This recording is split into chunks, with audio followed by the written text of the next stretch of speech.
पश्चिम बंगाल की राजनीति इस वक्त अपने सबसे गर्म दौर में है और इस बार चुनावी माहौल में रामनवमी का त्योहार भी पूरी तरह सियासी रंग में रंगता नजर आया।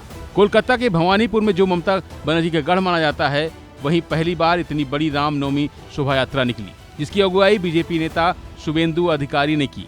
यह सिर्फ एक धार्मिक आयोजन नहीं, बल्कि चुनावी ताकत दिखाने का मंच बन गया। इस मौके पर शुभेंदु अधिकारी ने कहा कि बंगाल राम राज्य चाहता है। इसके साथ ही उन्होंने कहा कि बंगाल में इस बार बदलाव होगा।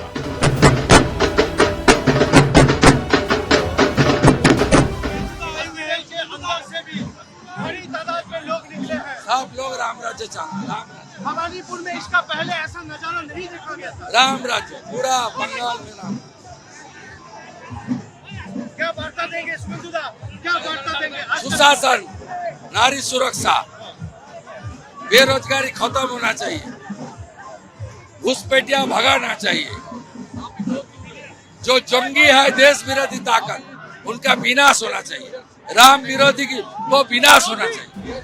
भवानीपुर वैसे भी इस बार सबसे हाई प्रोफाइल सीट बनी हुई है, जहां सीधा मुकाबला ममता बनर्जी और शुभेंदु अधिकारी के बीच है। ऐसे में रामनवमी की शोभा यात्रा को बीजेपी ने एक बड़े राजनीतिक संदेश के तौर पर पेश किया है।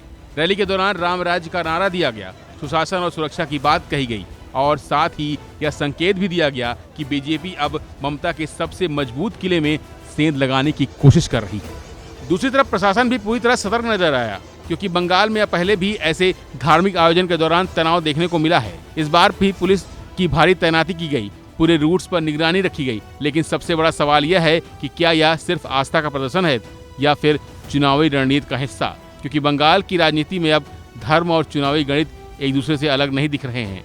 अब तस्वीर साफ है, बंगाल का चुनाव सिर्फ विकास या वादों की लड़ाई नहीं रह गया, बल्कि यह पहचान, विचारधारा और राजनीतिक पकड़ की जंग बन चुका है। भवानीपुर इस लड़ाई का सबसे बड़ा मैदान बन गया है, जहां हर रैली, हर बयान और हर शोभा यात्रा अब सीधे वोट में बदलने की कोशिश है।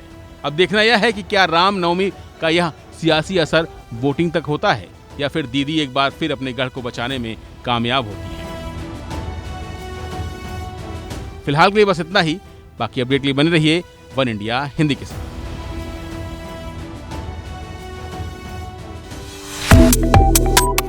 Subscribe to One India and never miss an update.